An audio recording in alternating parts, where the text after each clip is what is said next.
ஒரு மந்திரத்தை ஏன் சாமி 108 தடவை சொல்றோம் நம்ம? சார் நம்மளுடைய சமய நூல்கள் எந்த எண்ணிக்கையில எது சொன்னாலுமே அது வந்து ஒரு காரகத்துவம் இருக்கிறதா தான் சார் இருக்குது. இப்போ உதாரணத்துக்கு ஏன் நம்ம 108 தடவை சொல்றோம் அப்படின்னா, ஜோதிஷ ரீதியா வந்தோம்னா ஒரு கிரகம் வந்து அதிக மங்களத்தை கொடுக்கக்கூடிய கிரகம். யாரு சார் அந்த கிரகம்? செவ்வாய்.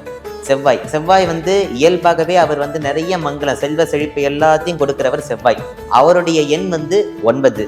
அப்ப அந்த 9 நமக்கு மந்திரம் எதுக்கு ஜபம் பண்றோம்னா, மங்களம் அதிகமா நமக்கு நன்மைகள் நிறைய கிடைக்கணும் அப்படிங்கிறதுக்காக தான் பண்றோம்.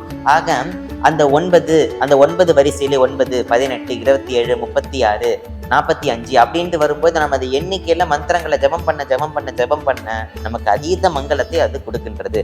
மேலும் ஒரு நட்சத்திரத்துக்கு 4 பாதங்கள் சார். அப்போ ஒரு ராசியில எத்தனை பாதங்கள் இருக்கும்? 9 பாதங்கள் இருக்கும்.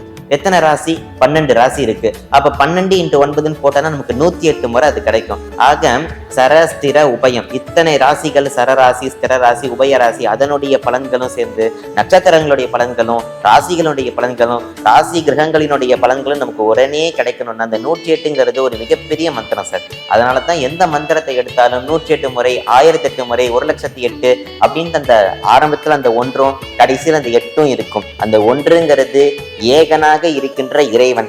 அந்த இறைவனை ஒன்றுமே இல்லாத 0வாக இருக்கின்ற நாம் பற்றும் பொழுது 8 மாதிரி இன்ஃபினிட்டியா இருப்போம் சார். அதுதான் இன்ஃபினிட்டி. அதுக்கு 8க்கு ஆரம்பமும் கிடையாது, முடிவும் கிடையாது. அப்படி அந்த 108 முறை நம்ம சொல்லும் போது இறைவனை போல நாமளும் அந்த மாதிரி இல்லாம இருப்போம் சார். அதுதான் அந்த 108க்கான விளக்கம்.